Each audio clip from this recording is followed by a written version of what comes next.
buenas tardes a todos ustedes que están ahí en sintonía con El Sapo en la Sopa. Yo feliz, contentísima de que este ombligo de semana tú estés ahí en casita sintonizando el programa. Hoy nosotros tenemos 2 bloques completos de entrevistas solo para ti. De inmediato nosotros vamos a introducir este programa dándole la bienvenida al doctor Guillermo de Jesús Ángeles. Oiga, aquí hay religión y fe por todas partes.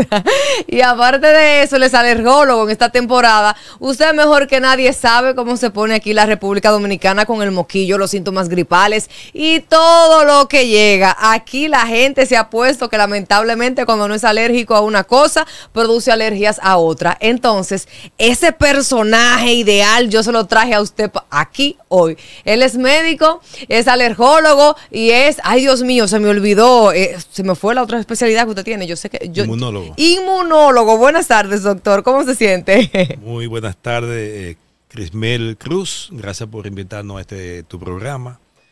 Y venimos con la voluntad de poder orientar a la población sobre temas relacionados con la alergia. Qué bueno. Doctor, hablemos de una de las dolencias más frecuentes del ser humano. Estornudos agresivos, muy frecuentes y con relación a la ropa y el ambiente del hogar.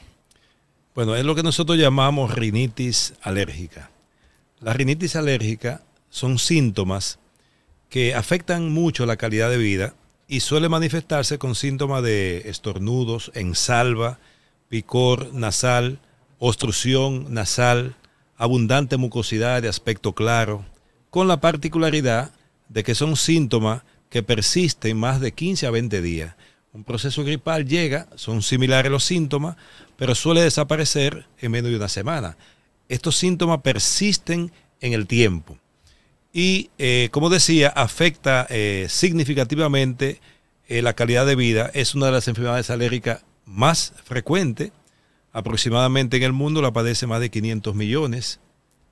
Y lo peor de todo es que gran parte de la población que tiene estos síntomas no reconoce que es una rinitis alérgica y no sabe que esto tiene solución.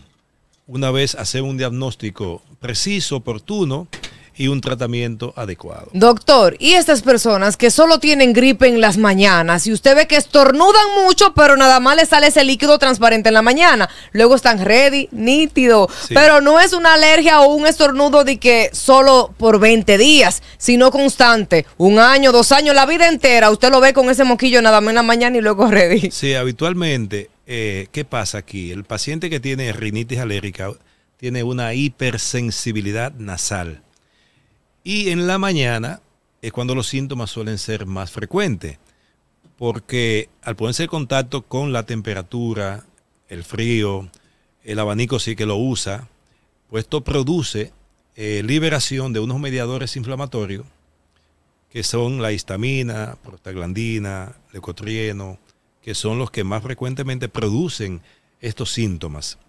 Una vez habiendo identificado estos síntomas, lo primero que se hace es hacer un diagnóstico de cuál es la causa que producen. ¿Y cuál es la causa más frecuente?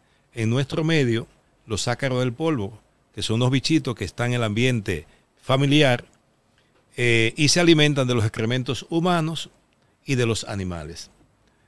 Y habitualmente, como se alimentan de los excrementos de los humanos, donde estamos los humanos, están los ácaros, que están contenidos en el polvo. Y esa es la causa más frecuente que produce estos síntomas de manera perenne, de manera permanente. El paciente pues lo tratamos y vuelve.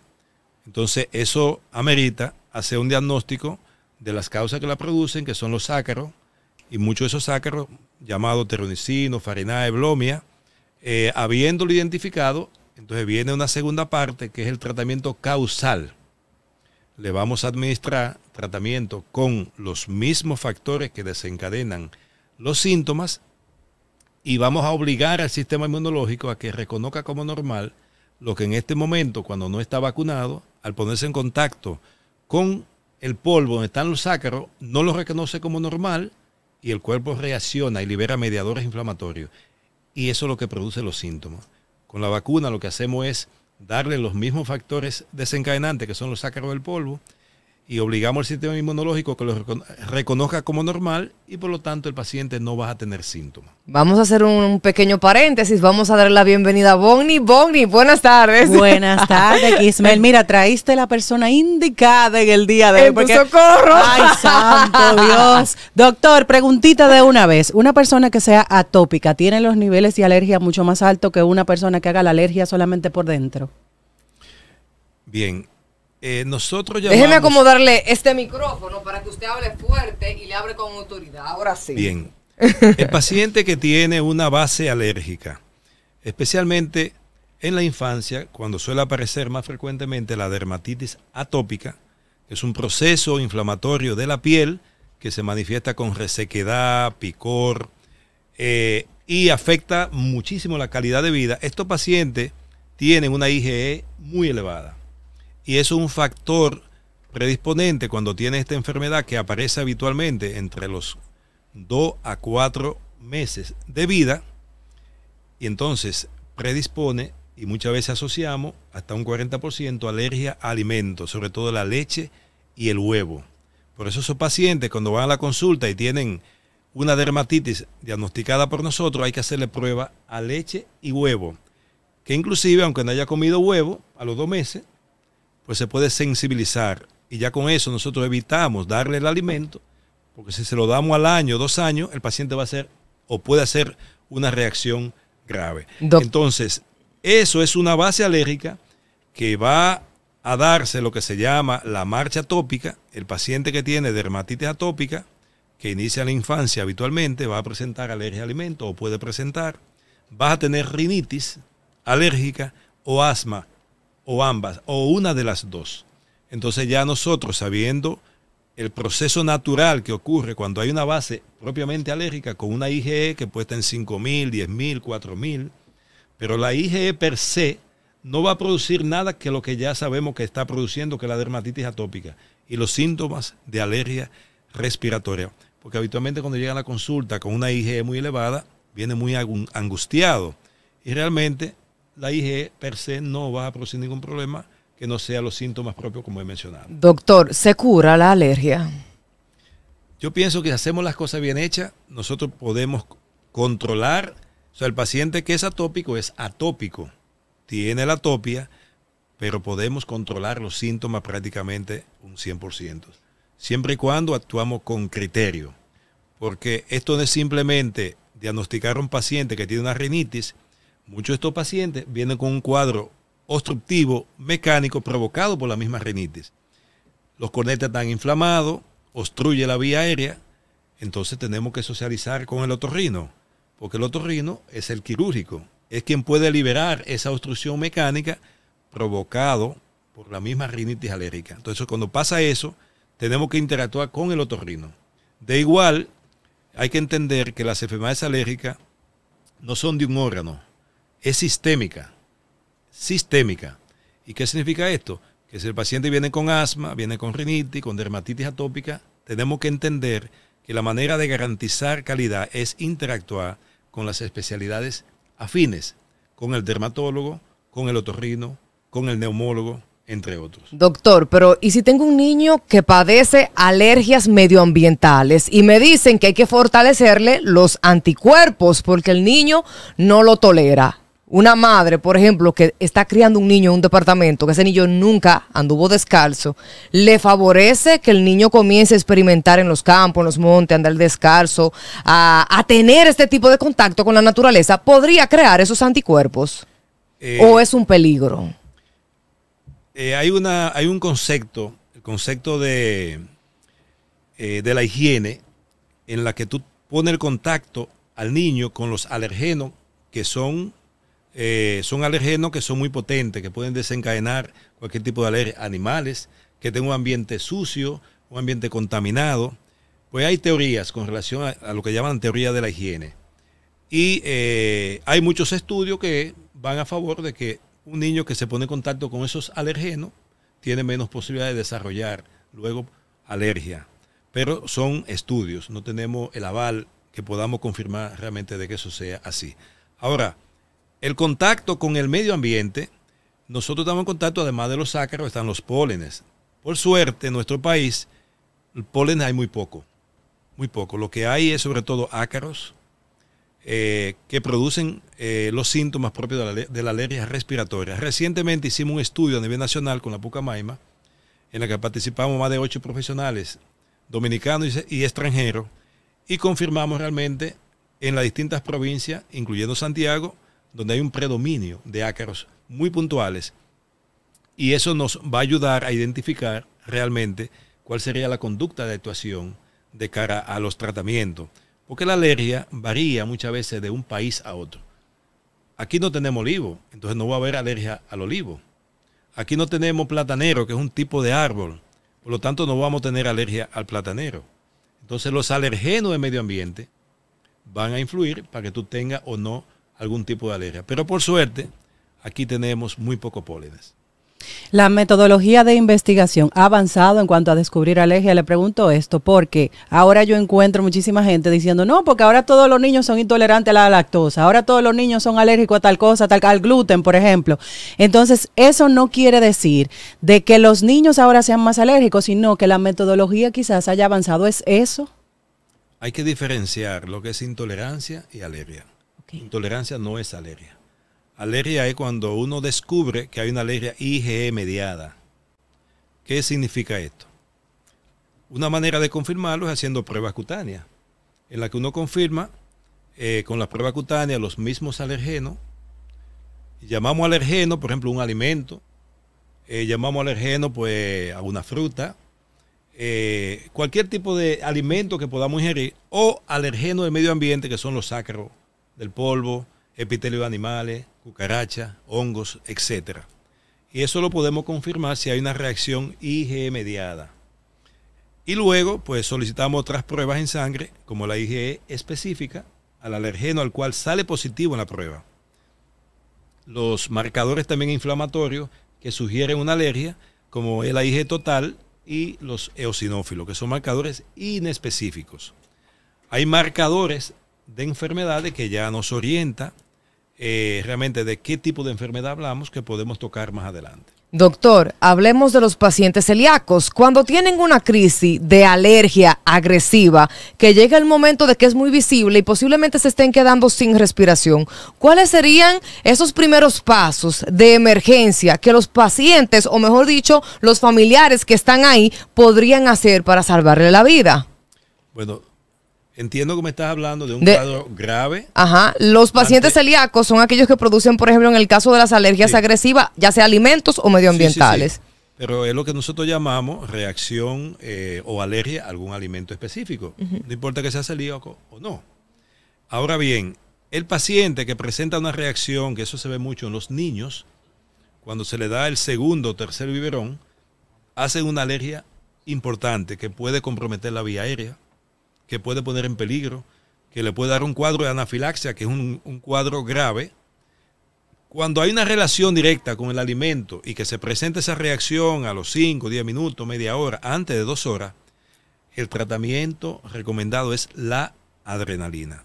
No es el corticoide, ni tampoco la difenhidramina, el antihistamínico, es la adrenalina. La respuesta es de minutos. Cada vez que hay un cuadro de anafilaxia o de angioedema provocado por un alimento o por un medicamento, es el tratamiento, porque esa reacción es grave, sobre todo lo producen los mariscos, en los adultos, los camarones, la jaiba, inclusive hasta el olor hace que el paciente presente síntomas.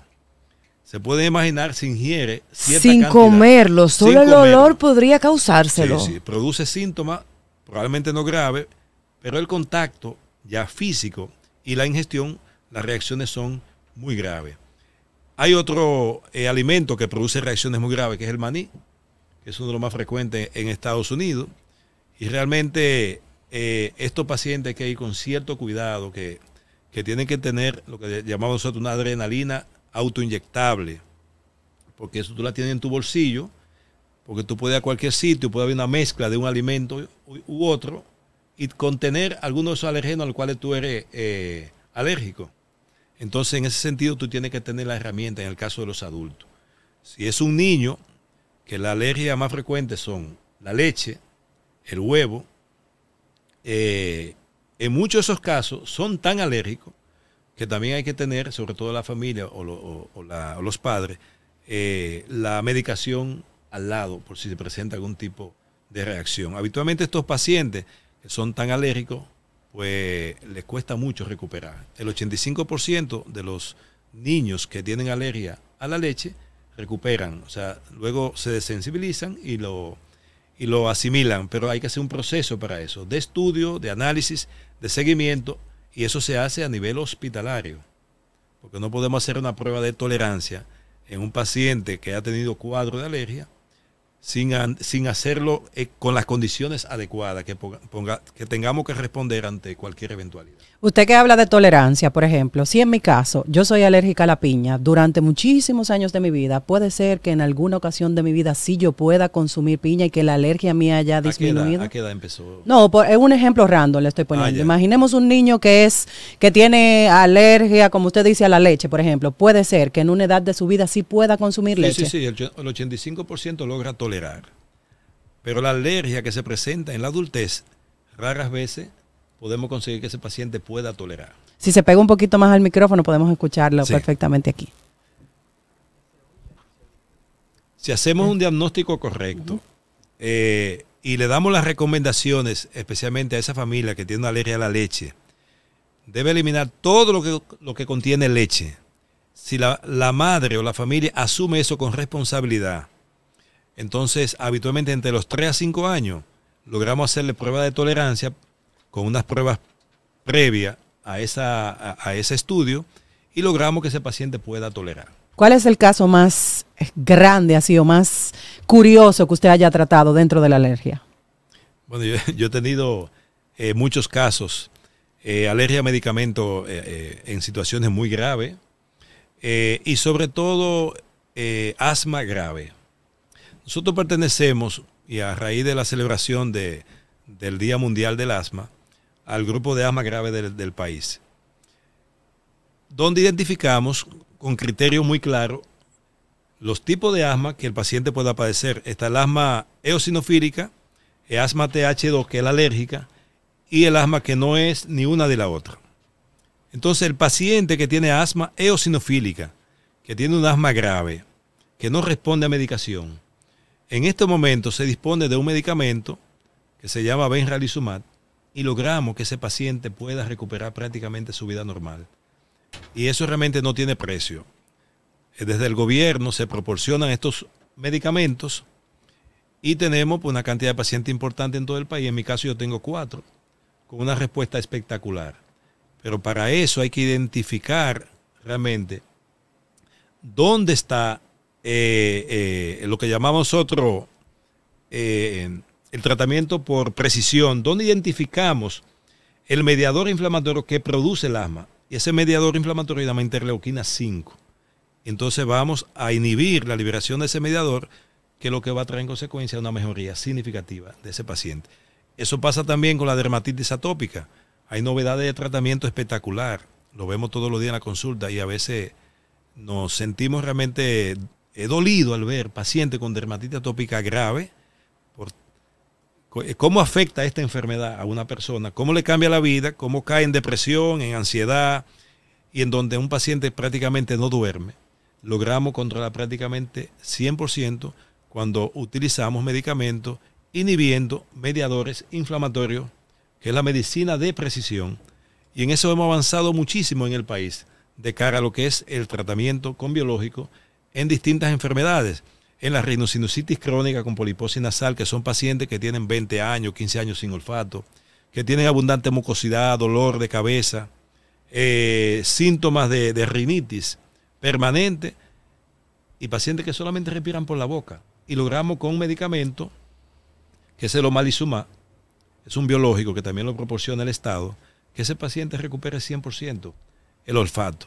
O sea que desde el punto de vista de tratamiento, no solamente la parte de inmunoterapia y los tratamientos convencionales, ya hoy disponemos de tratamiento biológico que hemos ido cambiando realmente la respuesta a los tratamientos y mejorando significativamente la calidad de vida de los pacientes que padecen dermatitis atópica, rinosinusitis crónica, rinitis alérgica, entre otros. Doctor, si tenemos un paciente que es alérgico al maní y va a un lugar y le brindan chocolate con maní por desconocimiento y en ese lugar no cuenta con los medicamentos ni las herramientas pertinentes para recibir la ayuda que en ese momento requiere, ¿podría perder la vida?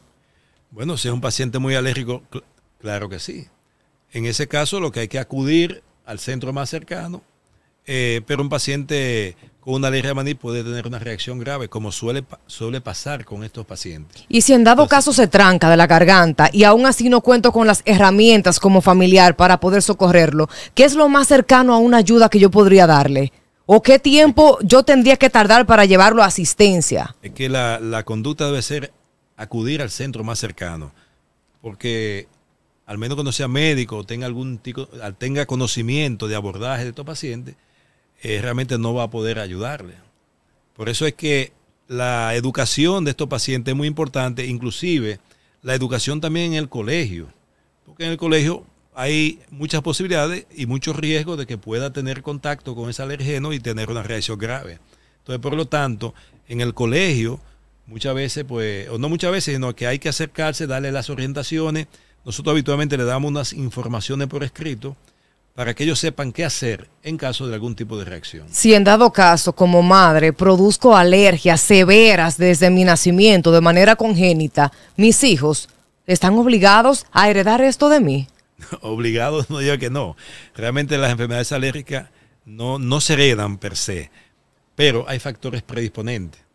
Si un padre es alérgico, la posibilidad de que su hijo sea alérgico es un 40%. Si ambos padecen algún tipo de alergia, la posibilidad de que padezca es de un 80%.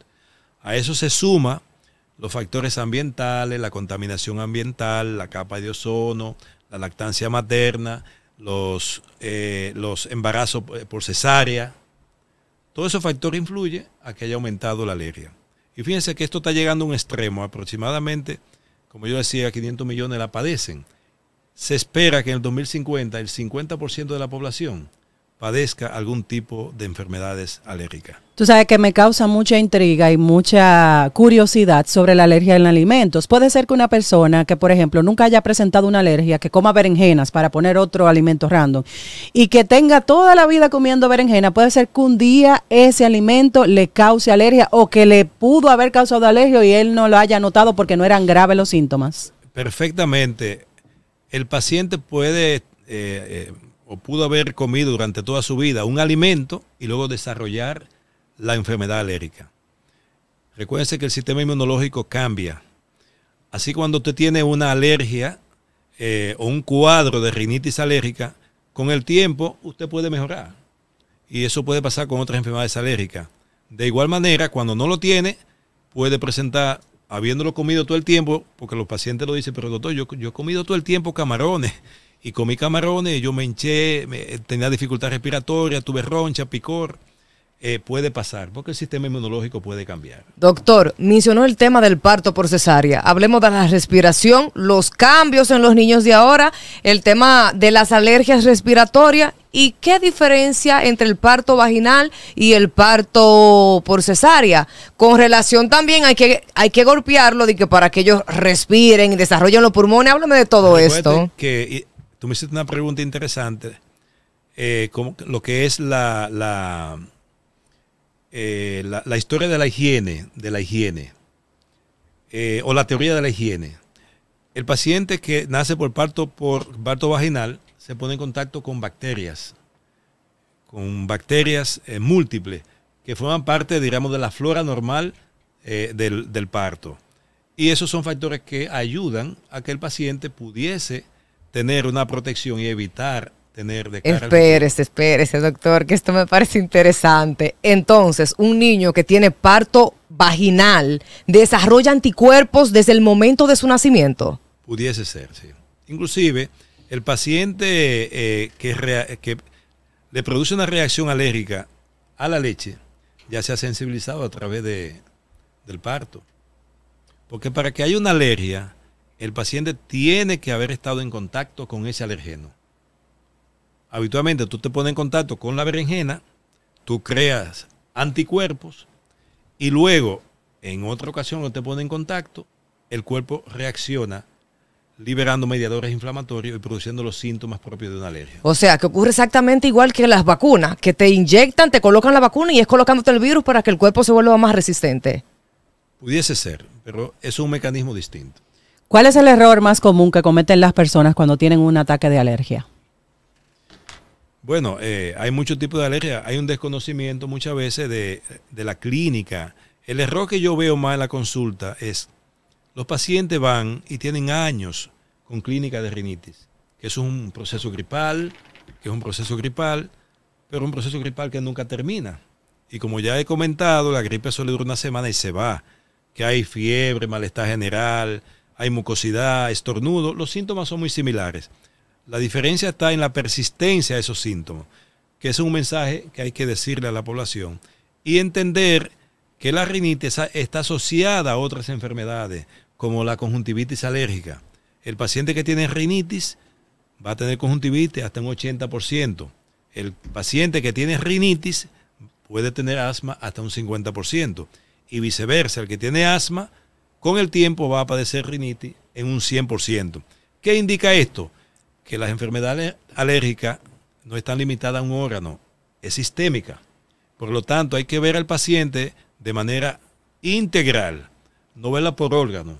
Pues mira, si tiene un asma, pues lo ve el neumólogo y se queda ahí. No, tenemos que ver también otros factores que pueden ser desencadenantes de esa misma asma. Porque el asma es una enfermedad compleja, muchas veces te puede diagnosticar. ¿Cuántos pacientes no van con reflujo gastroesofágico y presentan asma? Pero esto no es alérgico. O están utilizando un antihipertensivo que produce tos y lo asocian a asma.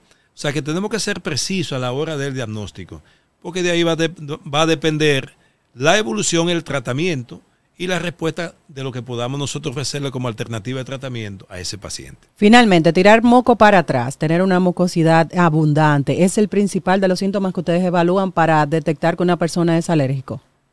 Bueno, esos son síntomas realmente. Para determinar si es alérgico, la clínica debe ser un poquito más.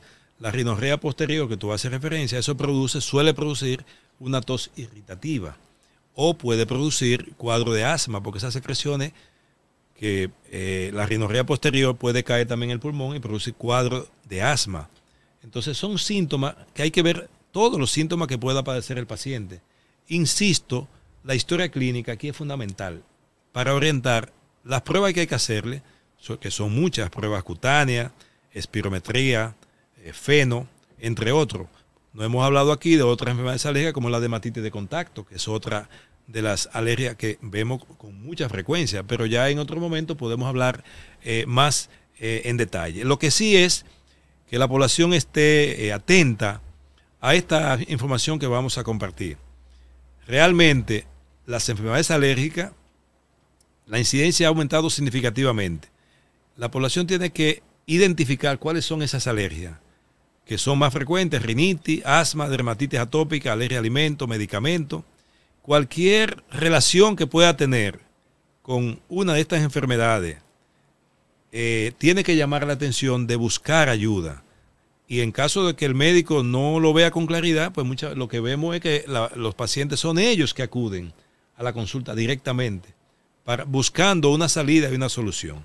Entonces, por lo tanto, pienso que la alergia en los últimos años ha tomado un giro distinto porque hay más conciencia social, ya la gente sabe realmente identificarla, pero hay que seguir insistiendo en compartir programas de esta naturaleza. A usted hay que traerlo despacio para acá y enfocarnos en un solo tema, porque es que hay demasiado que hablar. Es amplio, sus redes sociales, dónde usted se encuentra ubicado, todo sobre usted. Bueno, alergiadominicana.com, nosotros estamos en Instagram, en Facebook de igual manera, y estamos en Clínica Coromina de lunes a viernes, excepto los jueves, que estamos en el siglo XXI de aquí de San Francisco de Macorís. Señores, ustedes que están ahí en casita, no se muevan. Nosotros regresamos en unos breves, así chiquititos minutos con más del Sapo en la Sopa.